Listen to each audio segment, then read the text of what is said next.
Mataas ang sikat ng araw sa malawak na mansyon ng pamilya Villarreal.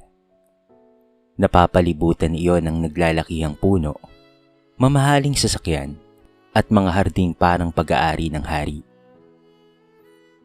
Ngunit sa kabila ng marangyang buhay na makikita sa labas, may isang binatang tahimik na namumuhay sa loob ng mansyong iyon. Ang pangalan niya ay Tony. 17 taong gulang pa lamang siya, ngunit maaga na niyang naranasan ang pait ng buhay. Bata pa lamang siya nang mawala sa isang aksidente ang kanyang mga magulang. Mula noon, ang kanyang lolo na si Don Gustavo Villarreal ang siya na lamang naging sandigan niya.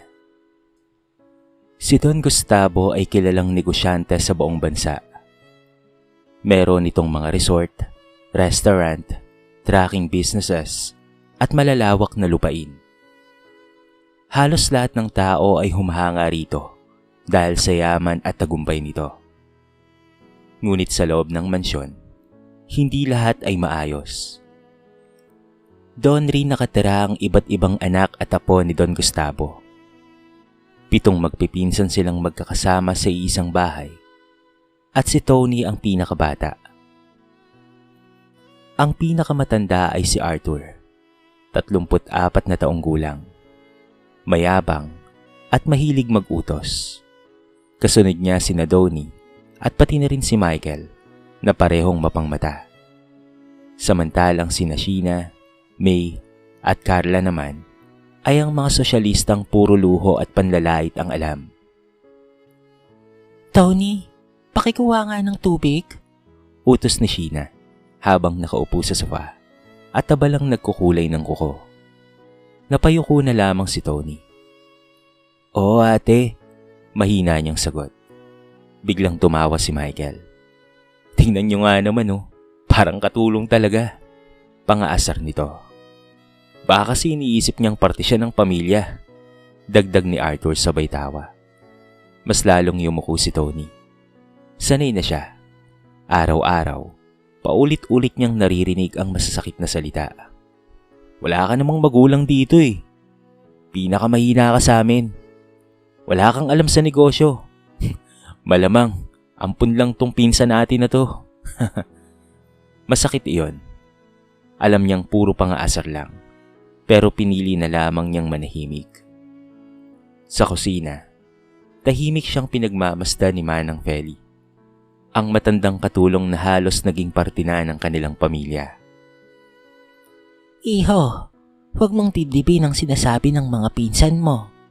Malambing nitong sabi habang iniabot ang pagkain. Ngumiti si Tony kahit pilit. Ayos lang po ako, Manang. Pero alam ng matanda na hindi iyon totoo. Sa likod ng mansyon naman, abala sa pagdidilig ng halaman si Berto, ang binatang hardinero at matalik na kaibigan ni Tony. Pre, tawag nito. Ba't hinahayaan mong apin ka ng mga pinsan mo? Umupo si Tony sa lumang kahoy na upuan. Kasi pamilya ko pa rin sila. Umiling si Berto. Mabait ka kasing masyado, pre. Tingnan mo nga ako, kahit boss kita. Pare lang ang tawag ko sa'yo kasi yun ang gusto mong itawag ko sa'yo. Napatingin si Tony sa malawak na hardin. Ang importante, nariyan pa rin si lolo ko. At yun ang totoo. Sa lahat ng tao sa mansyon, si Don Gustavo lamang ang tunay na nagmamahal kay Tony. Madalas ay sabay silang nag-aalmusal. Kinakamusta siya nito sa pag-aaral. Inuunawa at binibigyan ng payo. Isang gabi, habang nasa library sila, nagsalita si Don Gustavo. Tony, apo. Bakit po lolo? Kapag dumating ang araw na mawala na ako, tandaan mong hindi nasusukat sa pera ang halaga ng tao. Napakunot ang noo ni Tony.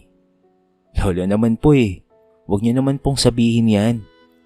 Ngumiti ang matanda ngunit halatang may lungkot sa kanyang mga mata. Minsan kasi, ang tunay na kayamanan ay nakatago sa bagay na minamaliit ng iba.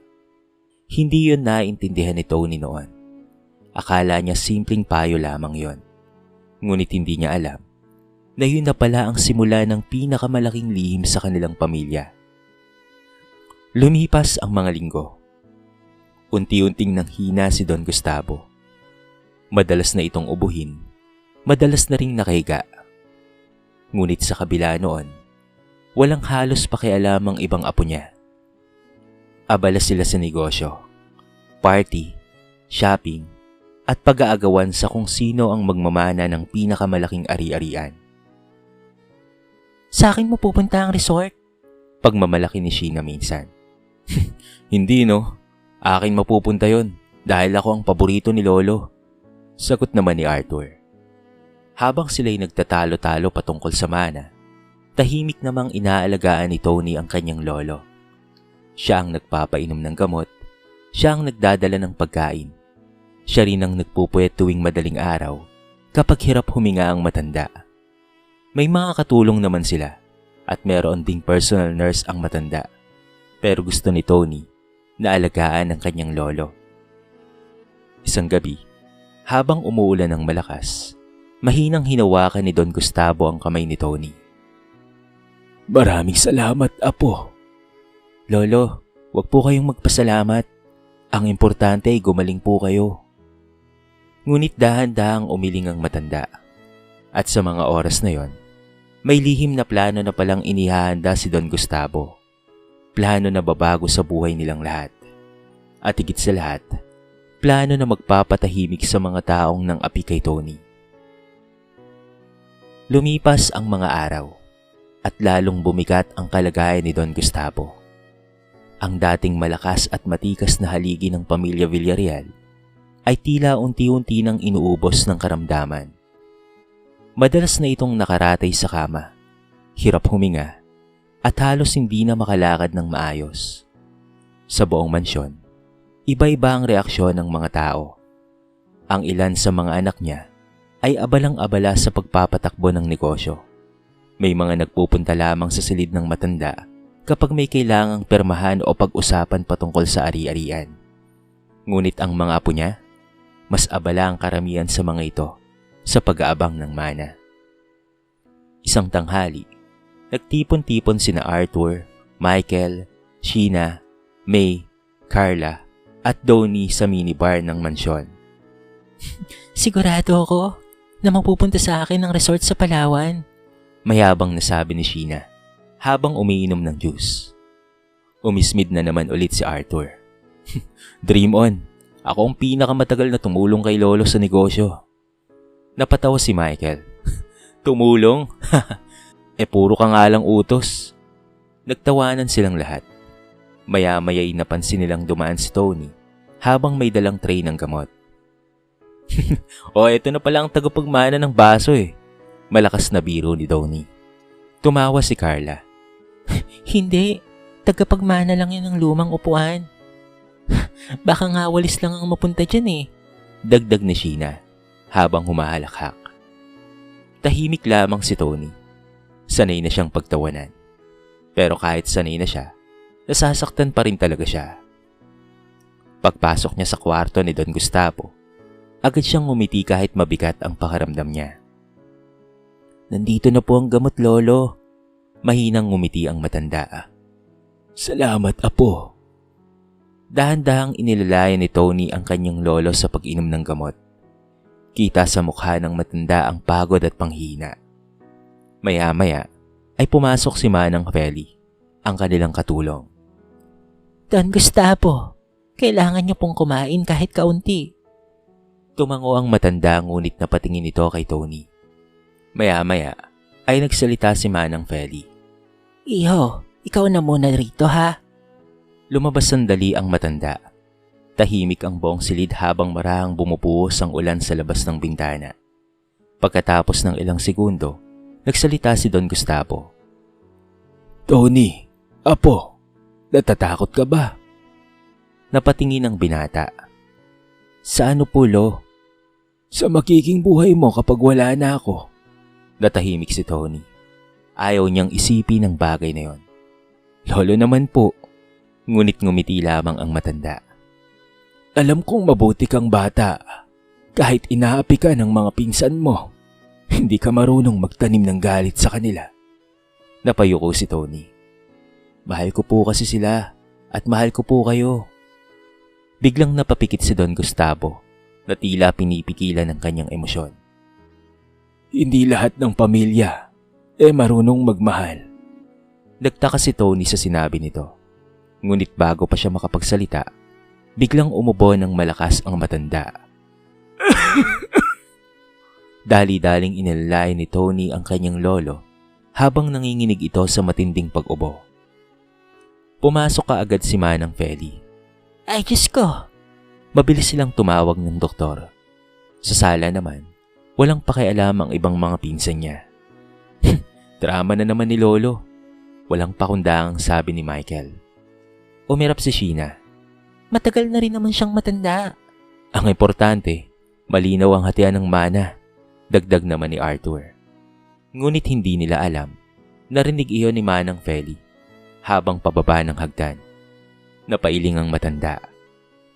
Mga walang pusong apo. Mahina nitong bulong. Kinagabihan, tahimik na nakaupo si Tony sa hardin kasama si Berto. Malakas ang hangin ng mga sandaling iyon na tila may paparating na bagyo. Pre, sabi ni Berto habang nagtidilig ng halaman. Napapansin ko, parang may gustong sabihin sa'yo ang lolo mo. Napatingin si Tony. Hindi ko rin alam pero ramdam kong may tinatago siya. Napaisip si Tony. Naalala niya ang sinabi ng kanyang lolo noon. Minsan, ang tunay na kayamanan ay nakatago sa bagay na minamalit ng iba. Paulit-ulit iyong tumakbo sa isip niya. Ano kaya ibig sabihin nun? Bulong niya. Hindi niya sinagot si Berto. Sa halip, napatingin lamang ito sa lumang kubo sa likod ng mansyon. Isang lumang kubong halos matabunan ng damo at kalawang. Alam mo, sabi ni Berto, simula bata pa ako, hindi ko pa nakikitang may pumasok dyan. Napatingin si Tony sa kubo. Madilim iyon, tahimik, at tila may misteryong itinatago. Biglang dumating si Manang Feli habang hinihingal. Tony! Agad na tumayo ang binata. Bakit po? Pinapatawag ka ng lola mo. Mabilis silang tumakbo papasok ng mansyon. Pagdating niya sa silid ni Don Gustavo, nadatnan niyang seryoso ang mukha ng abogado nilang si Atty. Ramirez. May hawak itong ilang dokumento. Mahinang nagsalita ang matanda. Attorney. Yes po, Don Gustavo. Ihanda mo na. Napatigil si Tony. Ihanda mo ang aking huling habilin. Parang bumigat ang buong paligid. Nanlaki ang mga mata ni Tony. Lolo, wag niyo pong sabihin yan. Ngunit sa unang pagkakataon, ngumiti si Don Gustavo ng may kakaibang kahulugan. At sa ilalim ng kanyang unan, may mahigpit siyang hawak na maliit na susi.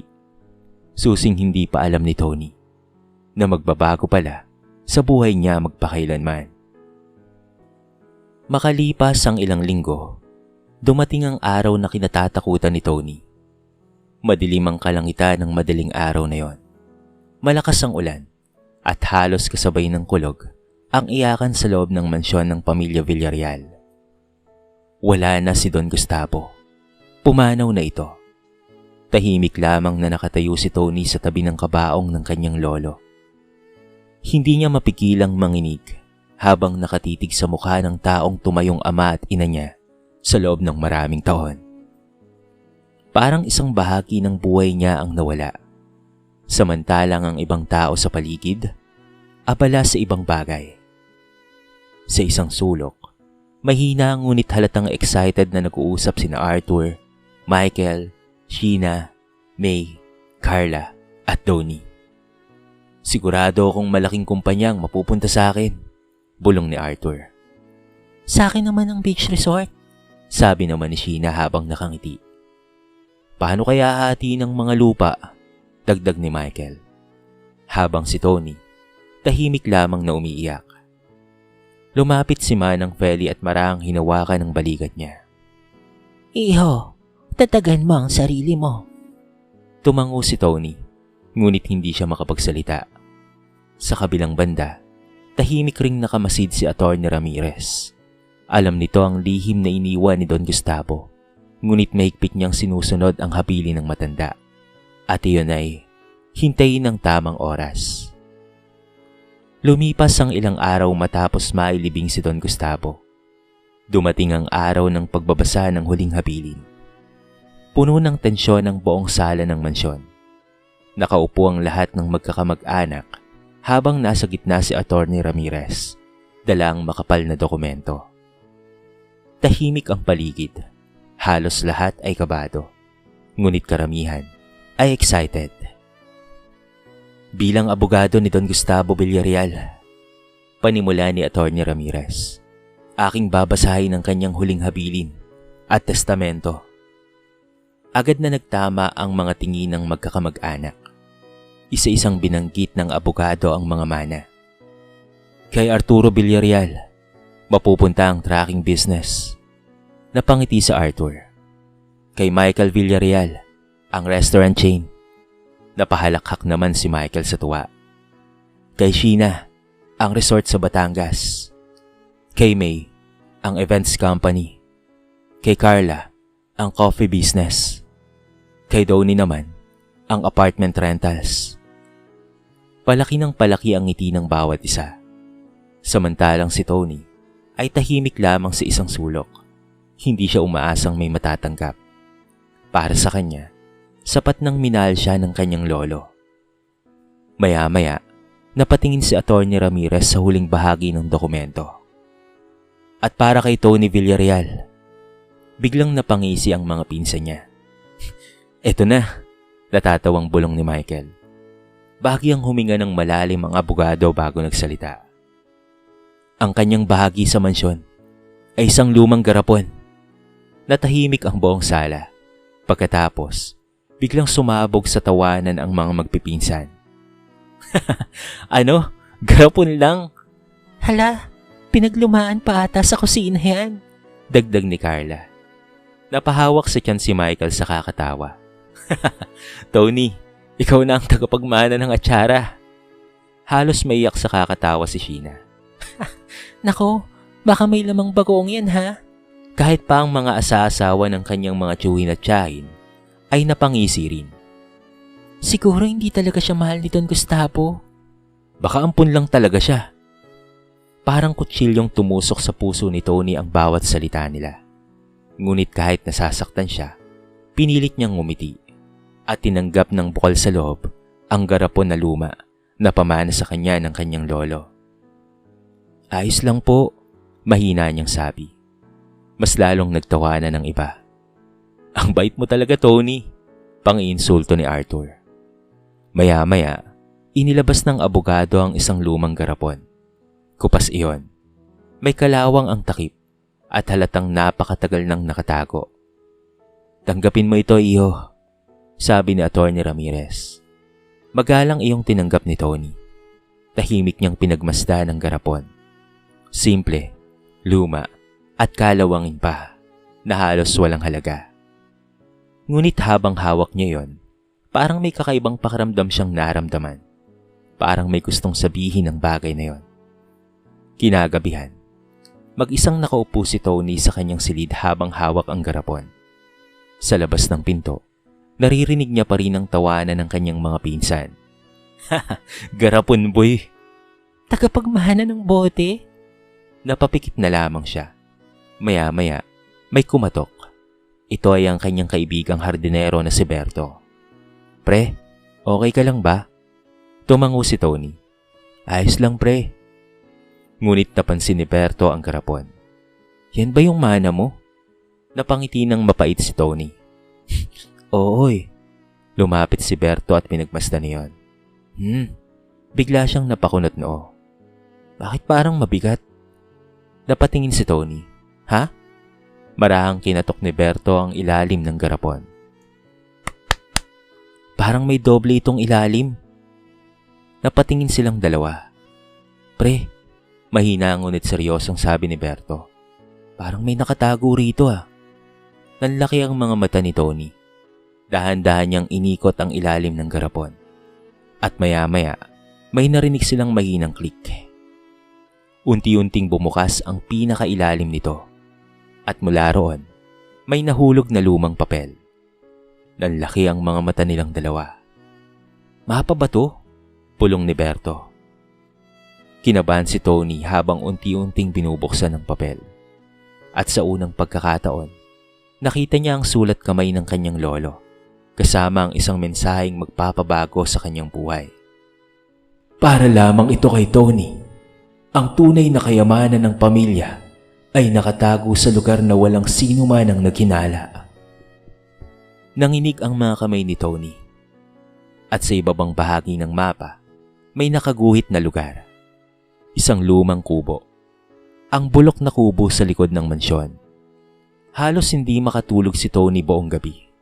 Paulit-ulit niyang tinignan ang lumang papel na nakuha mula sa ilalim ng garapon. Nanginginig pa rin ang kanyang mga kamay habang pinabasa ang sulat ng kanyang lolo.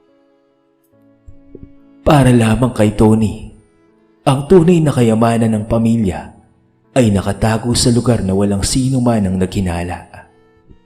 Hindi siya makapaniwala. Habang ang buong pamilya ay abala sa pagmamalaki ng kanilang mga mana, may lihim palang iniwan si Don Gustavo at siya lamang ang maaaring makaalam nito. Pre, mahinang sabi ni Berto habang nakatingin din sa mapa. Mukhang seryoso ang mapang to ah. Tumango si Tony. Pero bakit ako? Napabuntong hininga si Berto. Kasi ikaw lang naman ang tunay na nagmamalasakit sa lolo mo. Natahimik si Tony. Muli niyang naalala ang mga gabing siya lamang ang nagbantay kay Don Gustavo. Ang pagpapainom niya ng gamot, ang pagpupuyat niya, at ang simpleng pakikinig niya sa mga kwento ng matanda. Hindi niya yun ginawa dahil sa pera. Ginawa niya yun dahil mahal niya ang kanyang lolo. Biglang umihip ang malamig na hangin mula sa bintana. Napatingin sila sa likod ng mansyon. Sa direksyon ng lumang kubo. Madilim iyon, tahimik at tila may misteryong naghihintay. Madaling araw pa lamang ay lihim nang nagtungo sina Tony at Berto sa likuran ng mansyon. Tahimik ang paligid. Karamihan sa mga tao sa bahay ay tulog pa. Dahan-dahan silang naglakad sa mataas na damo hanggang sa marating nila ang lumang kubo. Halos bumigay na ang bubong nito sa kalumaan. Kinakalawang na rin ang mga pako at puro alikabok na ang paligid. Dito kaya talaga? Bulong ni Tony. Tinignan ni Berto ang mapa. Sigurado kung ito nga yun. Marahang itinulak ni Tony ang pinto. Umalingaw-ngaw ang nakakakilabot na tunog ng kahoy. Pagpasok nila, halos wala silang makita kung hindi sirang mga kagamitan, lumang mga sako at mga inaanay na kahon. Pero maya-maya, may napansin si Berto sa sahig. Pre, teka! Lumuhod ito at tinanggal ang lumang banig sa sahig ng kubo. At doon nila nakita, isang bakal na pinto. Nanlaki ang mga mata ni Tony. May taguan? Agad nilang sinubukang buksan iyon ngunit nakakandado. Biglang naalala ni Tony ang maliit na susi na iniwan ng kanyang lolo bago ito mamatay. Ang susi na ibinigay sa kanya ni Atty. Ramirez matapos ang libing. Mabilis niya iyong inilabas mula sa kanyang bulsa. Nanginginig ang mga kamay niya habang ipinapasok ang susi. Maya-maya ay tumunog ang click. Dahan-dahang bumukas ang bakal na pinto at bumungad sa kanila isang makipot na hagdan pababa sa ilalim ng lupa. Nagkatinginan sina Tony at Berto. Pareho silang kinakabahan ng mga sandaling iyon. Ngunit nanaig ang kanilang kuryosidad. Dahan-dahan silang bumaba. Habang pababa sila ng pababa, mas lalong lumalamig ang paligid. Hanggang sa marating nila ang isang malaking silid sa ilalim ng lupa. At nang sandaling sinindihan ni Berto ang lumang ilaw, pareho silang natulala. Diyos ko, bulong ni Berto. Nanlaki ang mga mata ni Tony. Sapagkat sa harapan nila, nakatambak ang napakaraming kayamanan. Mga maleta ng pera, mga kahon ng ginto, mga mamahaling alahas, at mga dokumento ng malalawak na lupain. Halos mawalan ng hininga si Tony sa kanyang nakita. Hindi niya akalaing may ganito kalaking lihim ang kanyang lolo. Maya-maya, May nakita siyang maliit na kahon sa gitna ng silid. May nakapatong doon na sulat. Dahan-dahan niya itong binuksan at muling bumungad ang sulat kamay ni Don Gustavo. Sa aking apong si Tony, kung nababasa mo ito, ibig sabihin na tagpuan mo na ang lihim na itinago ko sa mahabang panahon. Ang kayamanang ito ay hindi ko iniwan para sa pinakamagaling sa negosyo. Hindi rin para sa pinakamayabang o pinakamatalino. Iniwan ko ito sa taong may pinakamabuting puso. At ikaw yun, Tony. Apo, ikaw lamang ang nanatili sa tabi ko noong ako'y mahina pa. Ikaw lamang ang nagmamalasakit sa akin nang walang hinihintay na kapalit. Kaya lahat ng nandito ay para sa iyo, Apo. Napaiyak si Tony habang binabasa yon. Hindi niya napigilang mapaluha. Ngunit hindi nila alam, may mga mata palang nakamasid sa kanila mula sa labas ng kubo. At ang taong yon ay walang iba kung hindi si Arthur. Nanlaki ang mga mata nito matapos makita ang kayamanan. Ano? Mabilis itong tumakbo pabalik sa mansyon. Ilang minuto lang, biglang nagkagulo sa labas ng kubo. Tony! Napalingon sila. Naroon na ang lahat ng kanyang mga pinsan, kasama ang ilang mga tiyahin at tiyuhin. Galit na galit ang mga ito. Ano yung tinatago mo ha? Sigaw ni Michael. Kayamanan ba yan? Sabi naman ni Sheena. Agad silang bumaba sa ilalim ng lihim na silid. At nang makita nila ang tambak na yaman, halos lahat sila ay natulala. Hindi to pwede. Mahina ngunit may galit na sabi ni Arthur. Dapat hati-hati tayo rito.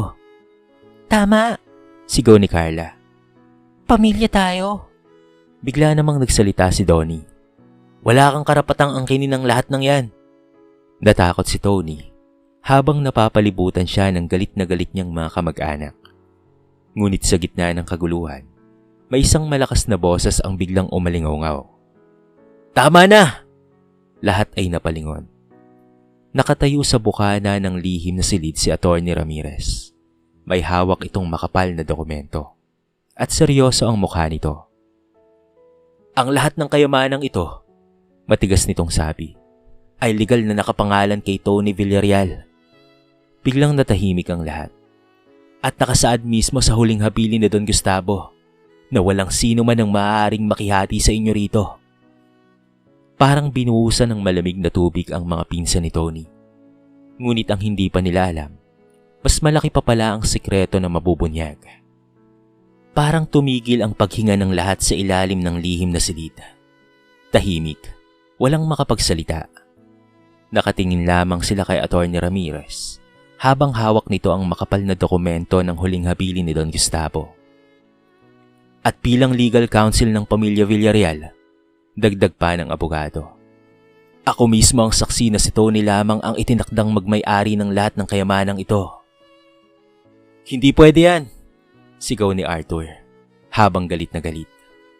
Pamilya kami rito, dapat may parte rin kami. Tama. Dagdag ni Sheena. Hindi makatarungan ito. Ngunit nanatiling seryoso ang abogado. Natanggap nyo na ang inyong mga parte at mana, mga negosyo, resorts, restaurant, apartments, at iba pang mga ari-arian. Napayuko sandali sa Atty. Ramirez bago muling nagsalita. Ngunit ang lihim na kayamanan ni Don Gustavo ay iniwan niya sa taong tunay na nagmamalasakit sa kanya. Dahan-dahang napatingin ang lahat kay Tony.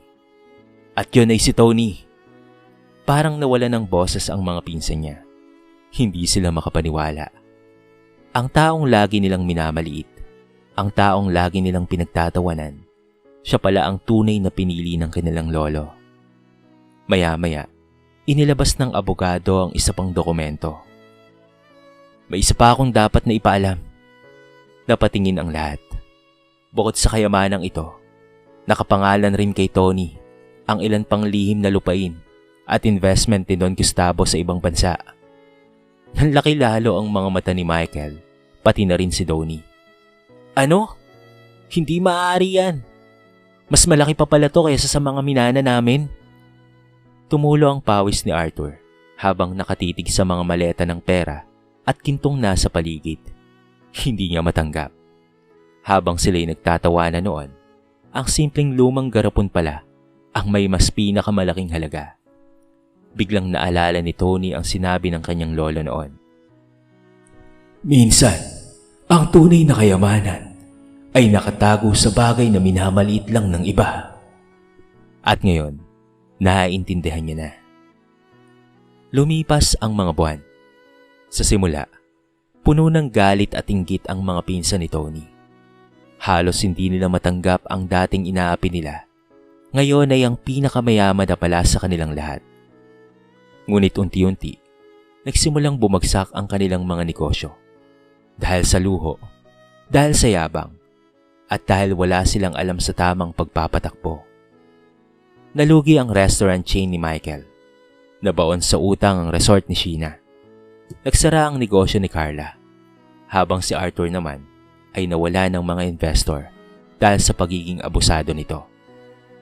Isa-isang bumagsak ang kanilang kayamanan. Samantalang si Tony, sa tulong ni Berto at ng mga pinagkakatiwalaang tao ni Don Gustavo, maayos niyang napalago ang kanyang mga minanang negosyo. Hindi siya naging mayabang, hindi siya naging maramot. Sa halip, mas lalo siyang naging mapagpakumbaba. Nagpatayo siya ng scholarship para sa mga ulila. Nagbigay siya ng trabaho sa mga mahirap. At tinulungan niya rin si Manang Peli upang magkaroon ito ng sariling maliit na bahay. Ganon na rin si Berto. Minsan, habang naglalakad siya sa hardin ng mansyon, napangiti si Berto. Tignan mo nga naman oh, sabi nito. Ikaw na pinakamayaman ngayon pare ah. Ngumiti si Tony ngunit umiling. Hindi pera ang nagpapayaman sa tao pre. Ano? Napatingin si Tony sa langit. Maputing puso. Isang gabi, may kumatok sa pintuan ng mansyon. Pagbukas ni Tony, nagulat siya. Naroon sina Arthur, Michael, Sheena, May, Carla at Tony. Ngunit iba na ang itsura ng mga ito. Wala na ang mga mamahaling damit. Wala na ang yabang sa kanilang mga mukha. Mukha silang pagod at problemado. Tahimik na yumuko si Arthur. Tony, parang hirap na hirap itong magsalita. Humingi kami ng tawad. Natahimik si Tony. Alam naming mali kami. Dagdag ni Sheena habang umiiyak. Inapi ka namin noon, pinagtawanan at minaliit. Pero ikaw pa rin ay naging mabuti sa amin. Tahimik lamang na nakatingin si Tony sa kanila. Naalala niya ang lahat ng sakit na dinanas niya noon. Lahat ng panglalait, lahat ng pangmamaliit. Ngunit sa kabila noon, naalala rin niya ang mga itinuro ng kanyang lolo. Na ang tunay na yaman ay hindi nasusukat sa pamamagitan ng pera, kung hindi sa kabutihan ng puso. Dahan-dahang ngumiti si Tony. At dahil pamilya ko pa rin kayo, nanlaki ang mga mata nila. Pinapatawad ko na kayo. Napaluha si May at pati na rin si Carla. At tutulungan ko rin kayong makabangon. Hindi makapaniwala ang kanyang mga pinsan. Sa kabila ng lahat ng ginawa nila, pinili pa rin silang tulungan ni Tony. Mula sa likuran, tahimik na napangiti si Manang Feli, habang si Berto naman ay napailing at napatawa. Grabe ka talaga pre. Ngumiti lamang si Tony habang tumatanaw sa lumang kubo sa likod ng mansyon. Ang kubong minsang tinago ang pinakamalaking lihim ng kanilang pamilya at ang lumang garapon na minsang pinagtawanan ng lahat. Siya palang magpapatunay na minsan, ang mga bagay na minamaliit ng tao, sila pala ang may pinakamahalagang laman. Sa kwentong ito ay marami tayong mapupulot na aral. Huwag maliitin ang tao dahil lamang sa itsura, estado sa buhay, o simpleng bagay na meron siya. Sapagkat ang tunay na kayamanan ay nasa kabutihan ng puso, hindi sa kapal ng pera o yabang ng pagkatao. Dito na po nagtatapos ang ating magsing kwento sa araw na ito. Sana po ay nagustuhan nyo at sana po ay kinapulutan nyo ng maraming aral. Kayo mga kabarangay, ano ang masasabi nyo sa ating kwento? I-comment nyo naman po sa baba ang inyong mga reaksyon at babasahin natin ang lahat ng yan. I-comment nyo na rin kung taga saan kayo para naman malaman ko kung hanggang saan nakaabot ang video na ito. Paki-like and share na rin po ang ating kwento para mapakinggan na rin ng iba. At kung bago ka pa lamang sa ating channel, baka naman pwedeng pakihit ang subscribe button at bell notification button para palagi kang updated sa mga bago nating upload na katulad nito. Kung nais nyo naman pong mag-donate sa ating channel sa pagpapatuloy ng ating mga kwento, i-click nyo lang ang super thanks button na makikita nyo dyan sa ilalim ng video. At any amount na ibibigay nyo ay tatanggapin namin ng buong puso na may pasasalamat.